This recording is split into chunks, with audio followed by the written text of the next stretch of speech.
ग्रामविकास मंत्री की ज्या आपल्या ग्रामीण भागाचं विकासाचं मॉडेल ज्यांच्या हातामध्ये असे माझे मित्र जयाभाऊ गोरे साहेब, माझे सहकारी मित्र माजी खासदार रणजितदादा निंबाळकर साहेब, बार्शी शहराच्या प्रथम नागरिक ज्या तेजस्विनीताई कतले, कृषी उत्पन्न बाजार समितीचे सभापती गरड सर, दादा, सर्व व्यासपीठावर येईल आता सर्व उपस्थित नेतेगण, सर्व उमेदवार उपस्थित, सर्व पदाधिकारी, सरपंच, सोसायटीचे चेअरमन, ग्रामपंचायत सदस्य, सोसायटीचे सदस्य, गावागावात काम करणारे, गावाचा कारभार पाहणारी सगळी मंडळी, सर्व माता भगिनी, सर्व उपस्थित पत्रकार बांधव, आज या ठिकाणी जिल्हा परिषद आणि पंचायत समितीच्या निवडणुकीच्या निमित्तानं एक वेगळी चुरस या तालुक्यामध्ये राज्यामध्ये निर्माण झालेली होती बांधवांनो. परंतु एक अपघाती घटना, दुर्दैवी घटना घडली आणि आपले उपमुख्यमंत्री दादांचं अपघाती निधन झालं. त्यामुळं आदरणीय साहेबांनी सुद्धा, आदरणीय देवेंद्र फडणवीस साहेबांनी सुद्धा 31 तारखेला आपल्याला बार्शीला येऊन सर्वांना, बार्शीकरांना संबोधित करणार होते आणि बार्शी तालुक्याच्या बाबतीमध्ये पुढील विकासाची दिशा कशी असेल त्या सर्व गोष्टी या ठिकाणी साहेब सांगणार होते. परंतु या ठिकाणी साहेबांनी संपूर्ण राज्यातले दौरे रद्द केले. अनेक सहकारी आपले गेल्यामुळं त्यांनी साहेबांना पण फार मोठं दुःख झालं. परंतु शेवटी निवडणूक 5 तारखेची 7 तारखेला जरी झाली बांधवांनो, तरी या ठिकाणी साहेबांच्या वतीनं किंवा नेहमीच मी सुद्धा शांत बसायला लागलो होतो. मला सुद्धा ज्यांनी प्रेरणा दिली माझ्या मित्रांनी, ते भाऊ आज या ठिकाणी मला म्हणले राजभाऊ बार्शीला यायचं आहे. आज भाऊ या ठिकाणी आले आणि आज आपल्याला सर्वांना या ठिकाणी संबोधित करणार आहेत आणि बार्शी तालुक्याच्या विकासाच्या बाबतीमध्ये जे काही महाराष्ट्र राज्याच्या वतीनं केंद्र सरकारच्या माध्यमातून, जिल्हा परिषदेच्या माध्यमातून, पंचायत समितीच्या माध्यमातून या तालुक्याला कोणती नवी दिशा द्यायची, ह्या सर्व गोष्टी आपल्याला सांगतील बांधवून. परंतु आज या ठिकाणी मी सुरुवातीला सगळ्यांचे मनपूर्वक आभार व्यक्त करतो की अत्यंत कठीण असलेली कृषी उत्पन्न बाजार समितीची निवडणूक, कारण सहकारामध्ये आपलं पहिलंच पदार्पण आहे आणि 18 पैकी 18 या अशा एक भरघोस बहुमतानं आपण या ठिकाणी पैकीच्या पैकी रिझल्ट दिला बांधवांनो. त्याबद्दल मी सगळ्यांचं या ठिकाणी मनपूर्वक आभार व्यक्त करतो. आपण फार फार कष्ट घेतलं आणि खऱ्या अर्थानं आपल्याला माहीत आहे की सर्वसामान्य कुटुंबातील सगळी माणसं या ठिकाणी आपण उभा केली. सगळे आपले सहकारी, गरड सर सुद्धा एक सामान्य कुटुंबातील 99 पासून आपल्याबरोबर एक जीवाभावाचा कार्यकर्ता, ज्यांनी माझ्या विधानसभेला पहिलं पांगरीमधलं सभेचं अध्यक्षपद बसवलं होतं. ह्यांना आपण त्या ठिकाणी एका प्रामाणिक कार्यकर्त्याला त्या ठिकाणी बांधवांना संधी दिली. त्याचबरोबर नगरपालिकेच्या निवडणुकीतसुद्धा आपण आपल्या तेजस्विनीताई यांना उमेदवारी दिली. 42 जागा होत्या बांधवांनो. त्या ठिकाणी सुद्धा 46 मतानं ताई निवडून आल्या. 23 नगरसेवक आले. काही आपले बांधव 11, 34, 30, 25 अशा मताने गेले. दुर्दैवाचा भाग त्या ठिकाणी माझा 32चा आकडा होता, परंतु माझा सुद्धा अंदाज फेल गेला. काही ठिकाणी थोडा काही गडबडी झाल्या, त्या गोष्टी निश्चितपणानं आमच्यापर्यंत आहेत आणि आपलं जे 32चं टार्गेट होतं ते पूर्ण होण्यामध्ये थोडं अडचण. आता वकील साहेब आहेत किंवा आशिफ भाई आहेत, आमचा संतोष असेल किंवा जगताप साहेब असतील, सगळे आपले थोड्या थोड्या मतानं बांधव गेले. काळजी करू नका बांधवांनो, तुम्ही जरी तिथं नगरसेवक नसले तरी तुम्हीच उमेदवार आहेत आणि तुम्हीच खरे नगरसेवक आहेत आणि तुम्हालाच काम करायचे. तुम्ही अजिबात त्याची काळजी करू नका. त्याच पद्धतीने आज 3री निवडणूक हॅट्रिक करायची आपल्याला जिल्हा परिषद आणि पंचायत समितीच्या निवडणुकीच्या माध्यमातून.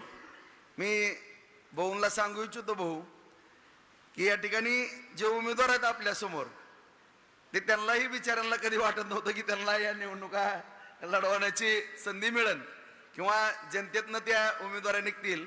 खरोखर या ठिकाणी आम्ही जवळपास इच्छुकाच्या मुलाखती किंवा फॉर्म मागवले. 18 जाग्याकरता 300 फॉर्म आले भाऊ आणि 300 मधून सगळी तोला मोलाची आहेत. त्यामध्ये कुणी तोला मोलाचं नाही असं नाही, परंतु सगळं फिरून फिरून या 18 व्यक्तींवरती बार्शी तालुक्याचं राजकारण फिरलं आणि आज या ठिकाणी आज उपळाई जिल्हा परिषद गटातून दीपक अरुण वैद्य एक अत्यंत सर्वसामान्य कुटुंबातला कार्यकर्ता, त्याला आज जिल्हा परिषदेची उमेदवारी आपण दिलेली आहे.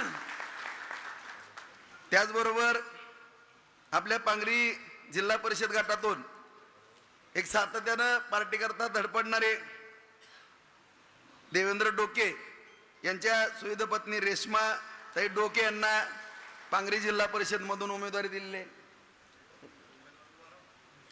त्याचबरोबर उपळे तुम्हालातून आपले भारतीय जनता पार्टीचे अध्यक्ष मदन दराडे यांच्या सुविध पत्नी भारतीताई मदन दराडे यांना या ठिकाणी उमेदवारी आपण दिलेली आहे.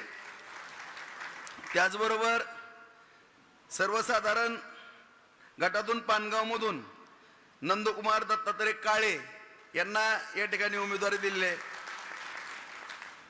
मालवंडी गटातून सुजाता धनाजी डुईफुडे यांना जिल्हा परिषदची उमेदवारी दिलेली आहे. शेळगाव हार मधून आपला महेश बोधले यांच्या सुविधा पत्नी सोनाली ताई बोधले यांना या ठिकाणी उमेदवारी दिलेली आहे. 6 उमेदवार जिल्हा परिषदच्या आपण या ठिकाणी दिलेल्या आहेत. त्याचबरोबर पंचायत समितीला आपल्या मीनाक्षीताई मुरलीधर रोंगे यांना उमेदवारी उपळाई पंचायत समितीमधून दिलेली आहे.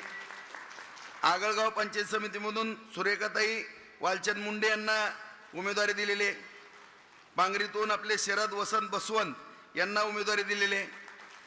कारी पंचायत समितीमधून किरण श्रीमंत घुले यांना उमेदवारी दिलेली आहे. उपळे दुमालामधून ऐश्वर्या रणजित महानवर यांना उमेदवारी दिलेली आहे. गौडगावमधून संजय आबासाहेब भड यांना उमेदवारी दिलेली आहे. बावीमधून राजेंद्र पांडुरंग सुरवशे उमेदवार आहेत.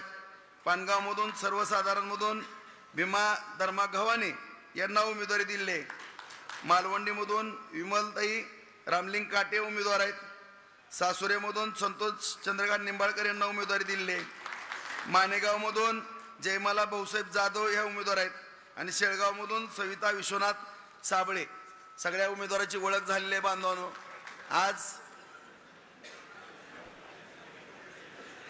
आज या ठिकाणी बहुनला या तालुक्याच्या विकासाच्या बाबतीमध्ये बोलायचंय, परंतु या ठिकाणी सुरुवातीला मी माझ्या सर्व सहकाऱ्यांना नम्रतेची विनंती करतो. आपल्या वेळोवेळी बैठका झालेल्या आहेत, प्रत्येक गावं आपण फिरतोय, सगळेजण निरीक्षक आहेत, विभाग प्रमुख आहेत, सगळी यंत्रणा सज्ज आहे. मित्रांनो, आजही मला खात्री आहे की जनता मतदान देण्याकरता फार उत्सुकता आहे. एवढं जनतेमध्ये वातावरण वेगळं आहे की 15 महिने आपल्या तालुक्याचा विकास थांबलेला होता, परंतु नगरपालिका बाजार समिती आल्यापासून या तालुक्याचं आणखीनही चित्र बदलतंय. सर्वसामान्य जनतेला फार मोठी अपेक्षा आहे की आदरणीय देवेंद्र फडणवीस साहेब मुख्यमंत्री आहेत, पंतप्रधान नरेंद्र मोदी साहेब पंतप्रधान आहेत, त्याचबरोबर जयाभाऊ पालकमंत्री आहेत, सगळं मंत्रिमंडळ भारतीय जनता पार्टीचं महायुतीचं आहे. आणि या संपूर्ण बार्शी तालुक्याची आशा आहे की 15 महिन्याच्या अगोदरची जी 2.5 वर्ष होती त्याच पद्धतीने या तालुक्याचा विकास व्हावा, शेतकऱ्यांच्या शेतीला पाणी मिळावं. उपसा सिंचन योजना आता पूर्ण होते, पाणी पुरवठा योजना पूर्ण होते. बांधवांनो, आज साठवण तलाव पूर्ण व्हायला लागले आहेत, किटवेअर पूर्ण व्हायला लागले आहेत. MIDC मध्ये जागा संपली जवळपास, तिथं सगळे कारखाने उभारायला लागले आहेत. नवीन आपण 3 MIDC या तालुक्यामध्ये करतोय. त्या जागेचा शोध एका ठिकाणी झालेला आणखीन जामगावला करतोय, उपळाई वैराग या ठिकाणी करतोय. त्याचबरोबर बाजार समितीच्या माध्यमातून टमाटा प्रक्रिया उद्योग, कांदा प्रक्रिया उद्योग आणि भाऊ एकच आमची विनंती साहेबांना आपण बोलू, आमची बाजार समिती सक्षम आहे. 16 कोटी रुपयाची FD आहे तिथं एवढे कामं करून. आणि आमचा एक मानस आहे की उपजिल्हा रुग्णालय झाले तालुक्यामध्ये, परंतु माझ्या शेतकरी बांधवांना मोफतचं कमीत कमी 50 ते 100 बेडचं हॉस्पिटल आमची करण्याची इच्छा आहे. त्याकरता एक विशेष बाब म्हणून परवानगी या ठिकाणी आपल्याला घ्यायची आहे.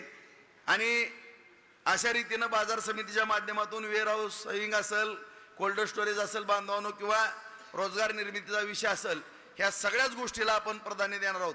आणि खास करून या ठिकाणी पुढं 92 ग्रामपंचायती येते येणाऱ्या निवडणुकीनंतर, आणि त्याही ग्रामपंचायती आपल्याला जिंकणं क्रमप्राप्त आहे. कारण गल्लीपासून दिल्लीपर्यंत सत्ता आपली असणं मित्रांनो गरजेचं आहे. आज गेली 20 वर्ष झालं पंचायत समितीची सत्ता आपल्याकडे आहे.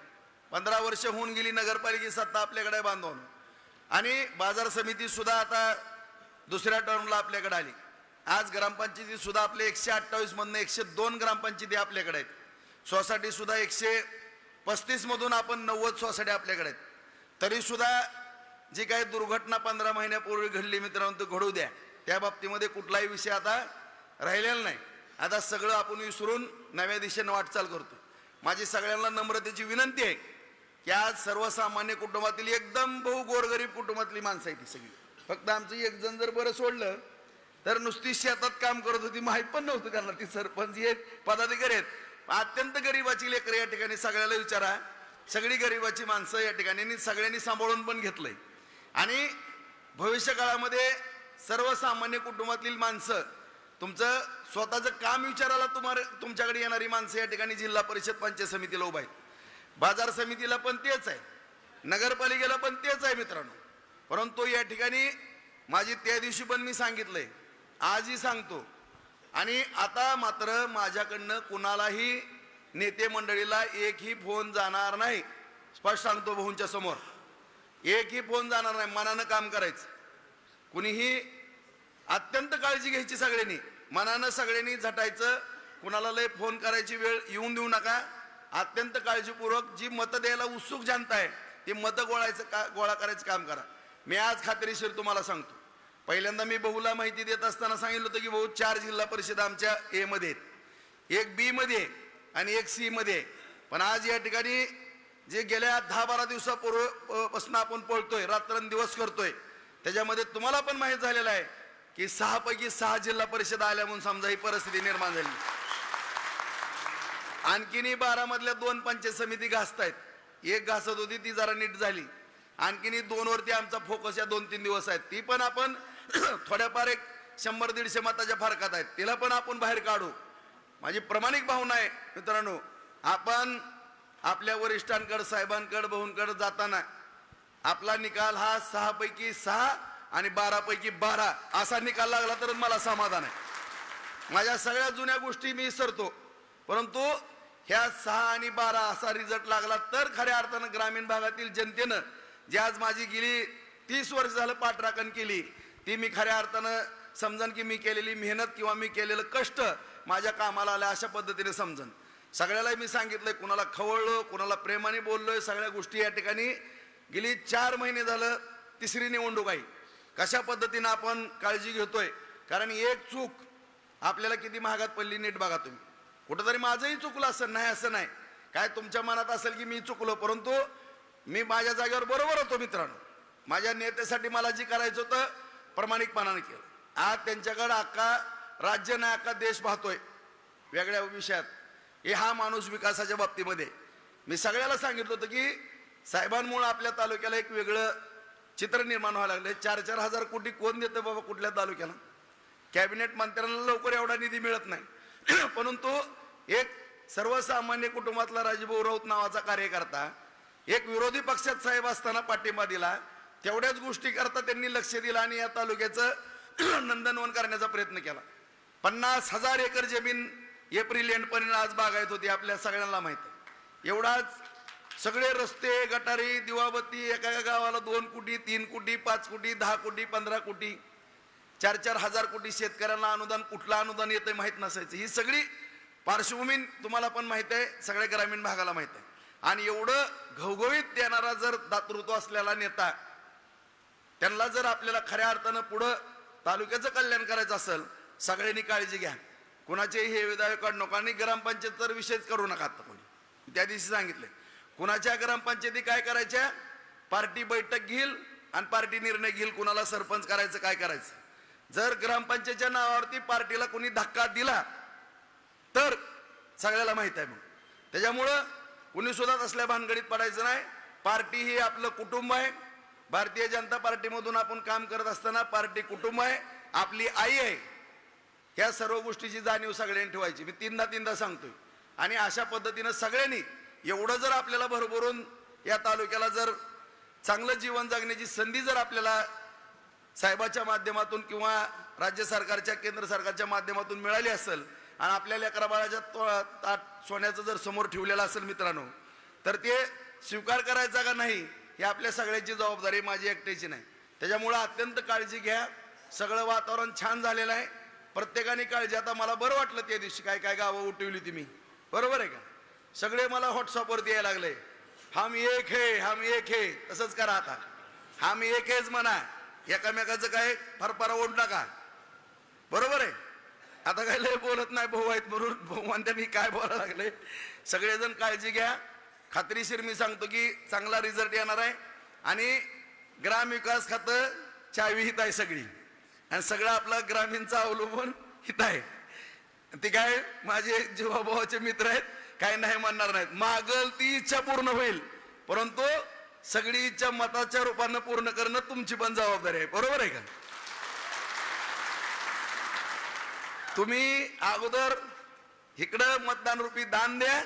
कशा पद्धतीनं भाऊ साहेब, आणि जरी साहेबाची आता सभा रद्द झालेली असली बांधवानं, तरी ह्या तिन्ही हॅट्रिक केलेले तिन्ही निवडणुका आपण जिंकल्या म्हणून साहेब बार्शीला येतील, सगळ्याच कार्यकर्त्याच्या पाठीवरती शाबासकीची थाप मारतील आणि साहेब आपल्याला MIDC, उद्योग, पाणी, शेतकऱ्यांचं जीवन उंचवण्याच्या किंवा बाजार समिती, हाऊसपोट या सगळ्या गोष्टीच्या विकासाच्या माध्यमातून भेट देतील आणि या तालुक्याचं नंदनवन करतील असा शब्द मीही देतो, भाऊही तुम्हाला देतील. त्यामुळे आपण सगळ्यांनी काळजीपूर्वक या निवडणुकीकडे पाहावं. भाऊला फार गडबड आहे म्हणून मी सारखंच रोज गावागावात माझ्या 5-5, 10-10 सभा होत्यात, त्यामुळे मी काही जास्त बोलत नाही. जेवढे नवीन मंडळी आली, आज काय वेळ नसल्यामुळे तुमचे सत्कार इथं घेत नाही. ज्या त्या ठिकाणी सत्कार होतील त्या त्या गावामध्ये किंवा आसपासच्या गावामध्ये बोलून घेऊन तुमचाही सन्मान केला जाईल. आणि जी जुनी माझी सगळी जीवाभावाची संगत करणारी माणसं आहेत, तुमचाही सन्मान कायमस्वरूपी असलेला आहे, केलेला आहे, आज आहे, उद्या पण राहणार आहे. त्यामुळे सगळ्यांनी अत्यंत हातात हात घालून काम करावं एवढी या ठिकाणी नम्रतेची विनंती करतो. आणि भाऊ, या तालुक्याला जसं पहिलं निधी येत होता तसा निधी तुमच्याच हातात आहे सगळं. तेवढा निधी या ठिकाणी सगळ्या ग्रामपंचायतीला, ग्रामीण भागाला, शहरी भागाला द्यावा अशी या ठिकाणी नम्रतेची विनंती करतो. आणि तुम्हाला फार पुढं कार्यक्रम असल्यामुळे माझे 2 शब्द या ठिकाणी संपवतो. जय हिंद, जय महाराष्ट्र. धन्यवाद भाऊ. यानंतर आपल्या सर्वांचे लाडके सोलापूर जिल्ह्याचे पालकमंत्री आदरणीय जयकुमार भाऊ गोरे साहेब यांना विनंती करतो की आपण आपलं मनोगत या ठिकाणी व्यक्त करावं.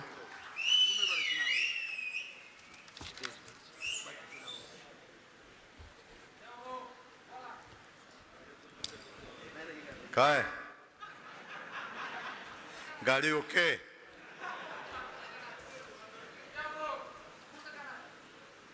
काढ तू तुझा फोटो. थांब. आज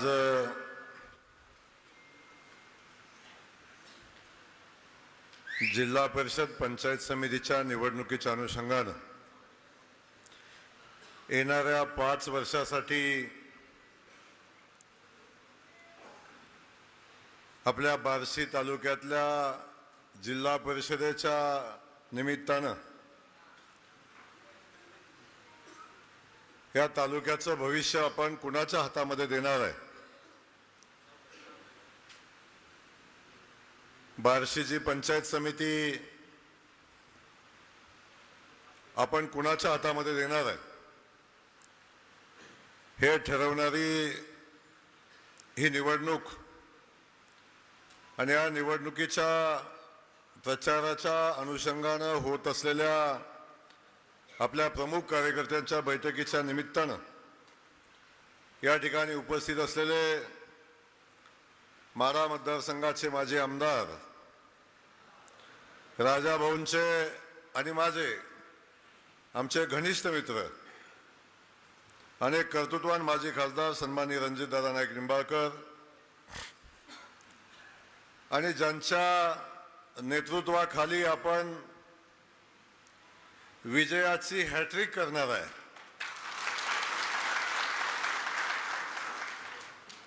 ते आपल्या मतदारसंघाचे मी माजी म्हणणारच नाही,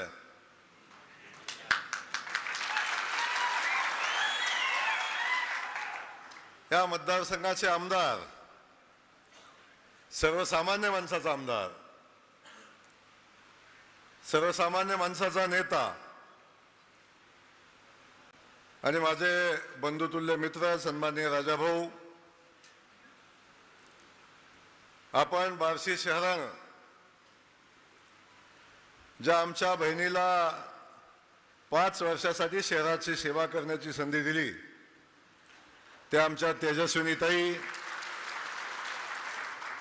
सन्माननीय उपनगराध्यक्ष रोहित पाटील, सभापती विजय गरड, रणवीर राऊत, केशव घोगरे, संतोषजी निंबाळकर, महावीरजी कदम, श्रीमंतजी थोरात, बाबाजी कट्टे, अनिलजी पाटील, भाऊसाहेब अंदरकर, अविनाशजी गायकवाड, कौरव माने, प्रमोदजी वाघमोडे, मदनजी दराडे, बबन गडदे, विजय माने.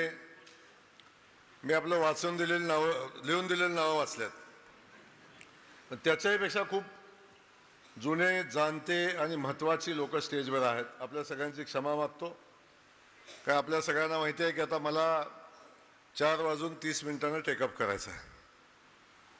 आज थोडा उशीर झाला, आपल्या सगळ्यांशी खूप बोलायचं होतं, पण आपल्या सगळ्यांची मी क्षमा मागतो. आपण सगळे बार्शी तालुक्यातनं आलेले सगळे बांधव, आमच्या भगिनी, या निवडणुकीचे सगळे उमेदवार आणि आपण सगळे पत्रकार बांधू, एकदा आपण सगळ्यांनी हात वरती करा,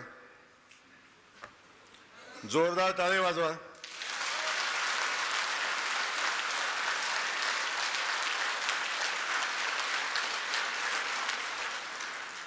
ही टाळी कशासाठी? ही टाळी मार्केट कमिटीसाठी. पुन्हा एकदा वर करा.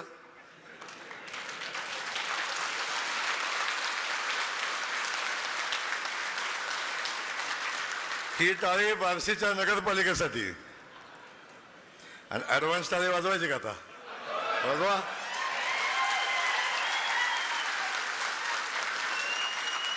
आणि ही टाळी जिल्हा परिषद पंचायत समितीसाठी.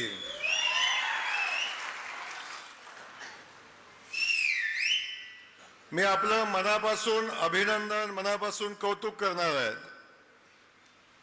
आणि तुम्हाला मी विनंती केली होती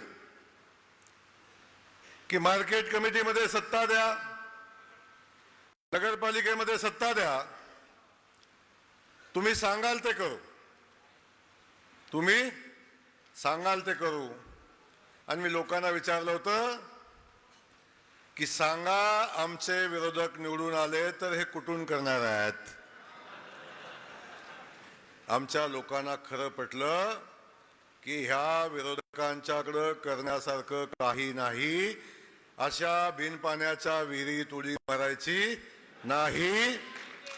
राजाभाऊनं भरभरून कॅनलचं पाणी आणलंय, त्या पाण्यातनं जायचंय, हा विषय आमच्या लोकांनी घेतला. म्हणून आमच्या सगळ्या लोकांनी मनापासून आशीर्वाद राजाभाऊ आणि त्यांच्या सगळ्या उमेदवारांना दिले.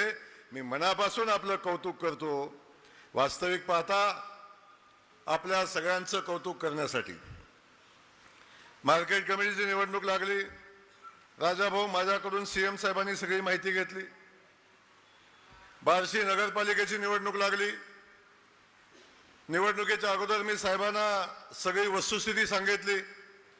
बार्शीची नगरपालिका मोठ्या फरकानं निवडून येईल असंही सांगितलं. सीएम साहेबांनी 2-3 प्रश्न विचारले होते, इथं सांगत नाही. पण जय खरंच जमेल का? म्हणलं साहेब खरंच जमेल. मला पुन्हा विचारलं जय नक्की जमेल का? म्हणलं साहेब नक्की जमेल. आणि जेव्हा जमलं तेव्हा साहेबांनी भरभरून कौतुक राजाभाऊचं आणि बार्शीकरांचं केलं. आणि मला साहेबांनी सांगितलं जय मला नगरपालिकेला जाता आलं नाही. राजाभाऊ माझा लढवय्या सहकार्य आहे. आणि जे राजाभाऊनी केलंय ते आयुष्यात खूप कमी लोक माझ्यासाठी करतात. एवढं मोठं राजाभाऊनी त्याग माझ्यासाठी केला आहे, भोग राजाभाऊनी माझ्यासाठी भोगला आहे. त्या राजाभाऊच्या निवडणुकीला, जिल्हा परिषदेच्या निवडणुकीला येणार आहे, पण मी बार्शीकरांचं आभार मानायला येणार आहे. अशा पद्धतीची भूमिका माननीय मुख्यमंत्री महोदयांनी मांडली. दुर्दैवानं मुख्यमंत्री महोदयांना येता आलं नाही आणि मला त्यांनी निरोप दिलाय जय तुझा. माझ्या वतीनं बार्शीकरांना सांग, नगरपालिकेची मार्केट कमिटीची उधारी आहे. आता जिल्हा परिषदेची आणि एक उधारी करा आणि ही सगळी उधारी परत करायला निवडणूक झाल्यावर राज्याचे मुख्यमंत्री देवेंद्र फडणवीस आपल्याकडे येणार आहेत, हे सांगण्यासाठी मी तुम्हाला आलो. सर्वसामान्य माणसाचा राजाभाऊ, आपली एवढी मोठी धडकी घेतली समोरच्यानी, एवढी धडकी घेतली. मला माहितीये जंगलामध्ये जेव्हा अस्तित्वाचा प्रश्न निर्माण होतो, जंगलामध्ये जेव्हा अस्तित्वाचा प्रश्न निर्माण होतो तेव्हा लांडगे कळपानं फिरायला लागतात.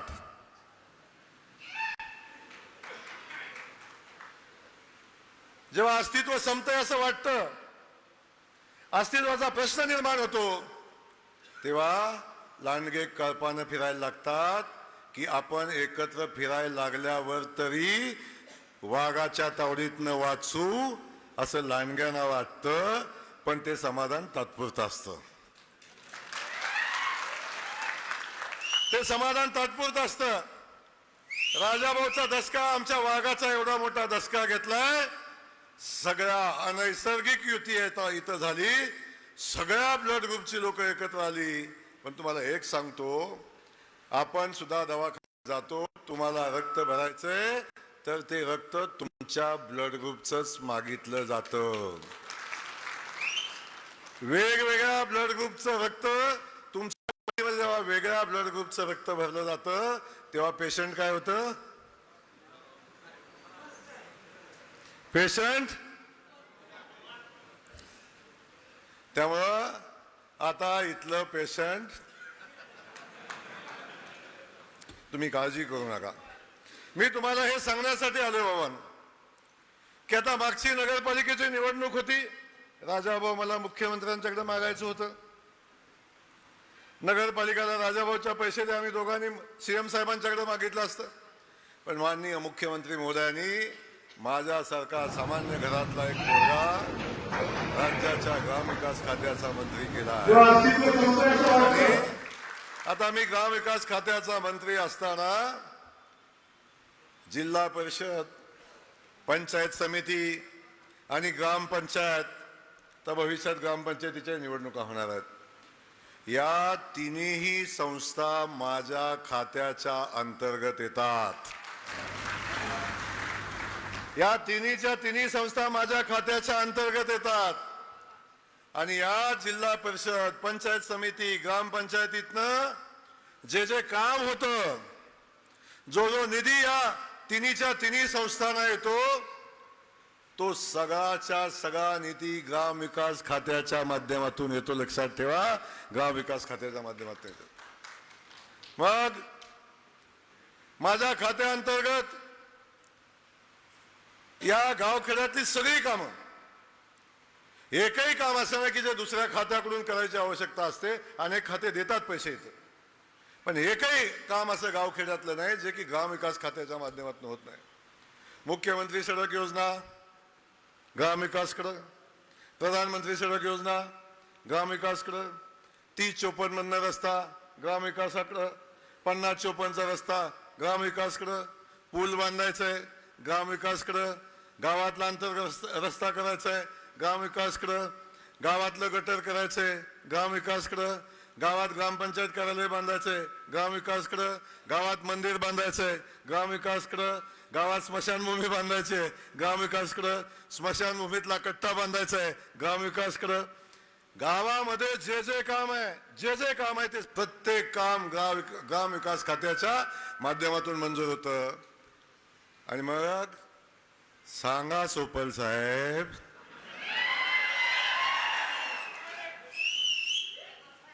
तुम्ही कुठल्या ग्रामविकासकडे जाणार आहे? आणि जरी इथं आला तरी मी देणार आहे. ती वेळाची येऊ देऊ नका. माझं म्हणणं, ती वेळाची येऊ देऊ नका. ग्रामविकास खात्याच्या माध्यमातून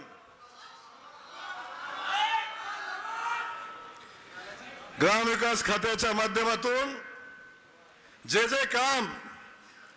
जे काम राजाभाऊ आपण सांगाल, जो विषय राजाभाऊ आपण सांगाल, मी मागे सांगितलं होतं, पण आज तुम्हाला सांगतो, जिल्हा परिषद आणि पंचायत समितीमध्ये भारतीय जनता पक्षाचा झेंडा फडकवा.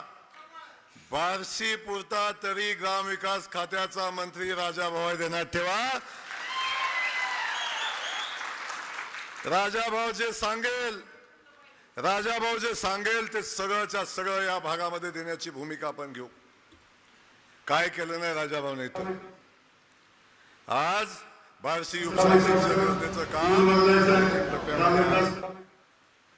उर्वरित कामासाठी 300 कोटी रुपये अजून लागत आहेत. राजाभाऊ चिंता करू नका. मुख्यमंत्री महोदयाने मी सभा झाल्या बोललोय, साहेब मी तिथे जाऊन शब्द देऊन आलोय, म्हणलं चिंता करू नको, राजाभाऊसाठी माझं स्पेशल पॅकेज कायमचं इथंही अडचण येणार नाही. त्यामुळे गावात खेड्यामध्ये मगाशी राजाभाऊने बोलता बोलता सांगितलं, अशा तळमळीचा नेता मिळणं हे नशीब असतं आपलं. पराभव झाला त्यातून वेळ गेला बाहेर, कारण भावनिक आहे लोकांसाठी, स्वतःसाठी जेवढा भावनिक आहे त्याच्यापेक्षा अधिक तो कार्यकर्त्यांच्यासाठी भावनिक आहे. एखाद्या कार्यकर्त्याचं दुःख त्या माणसाला सहन, त्याच्या होऊन जाण्याचं सातत्यानं काम करतो. निवडणुकीत पराभव झाला, त्यातून बाहेर पडला आणि वाघासारखा पुन्हा बाहेर निघाला. जिथं दिसल तिथं सुपडा साफ व्हायला लागला. या धुरंधर मध्ये एक डायलॉग आहे ना, घायल हूं इसीलिए घातक हूं. जखमी आहे म्हणून सगळ्यात काय धोकादायक आहे. तेव्हा राजाभाऊने आता काम करायचं. राजाभाऊ आता बोलता त्या भावना बघा काय सगळं होते. माझ्या गावातल्या लोकांना चांगले उपचार मिळाले पाहिजेत. लूटमार होते, अडचण होते. या लोकांची अडचण सोडवण्यासाठी राजाभाऊनी सांगितलं की मला बार्शीमध्ये एक मोठं हॉस्पिटल बांधायचं उभा आहे आणि मी ग्रामविकास खात्याचा मंत्री तुमचा भाऊ, मी आता आपल्याला सांगतो या गाव सगळं जे लागेल ते दुसरी कुठं जायचं नाही. आणि अगदी उरलं सुरलेलं काम करायचं असतं ते कुठनं, डीपीडीसीतनं. ते कोण करतं, पालकमंत्री. ते कोण आहे, मग राजाभाऊ. दुसरे एका दुकानात एकाच हॉस्पिटल सर्व रोग उपचार केंद्र. आपल्याकडे काही अडचण नाही, सगळं आपल्याकडे आहे. म्हणून सांगितलं ना, आता दुसरीकडे कुठे जायची गरज नाही. आणि देवाभाव असल्यावर सगळं आपोआप इथं येतं, काळजी करू नका. आणि त्यामुळं आपल्या सगळ्यांना मी सांगतो, आणि हा शब्द मी या निमित्तानं आपल्याला देण्यासाठी आलोय. अरे राजाभाऊनं आपल्यावर प्रेम केलं, तुम्ही राजाभाऊवर प्रेम करता, आणि आता ज्या पराभवाच्या जखमा आहेत त्या बुजवायच्या असतील, आपल्या राजाभाऊला पुन्हा उभारी द्यायची असेल, या तालुक्याच्या विकास कामाला पुन्हा उभारी द्यायची असेल, फक्त राजाभाऊ उभारी घेतली म्हणजे या तालुक्याच्या विकास कामानं उभारी घेतली लक्षात ठेवा. गोरगरिबाच्या प्रश्नानं उभारी घेतली लक्षात ठेवा. राजाभाऊ रात्रंदिवस लोकांसाठी मेहनत करतो, लढतो, झगडतो.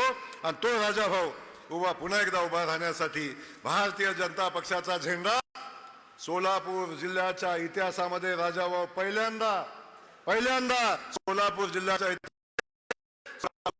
परिषदेवर फकेल.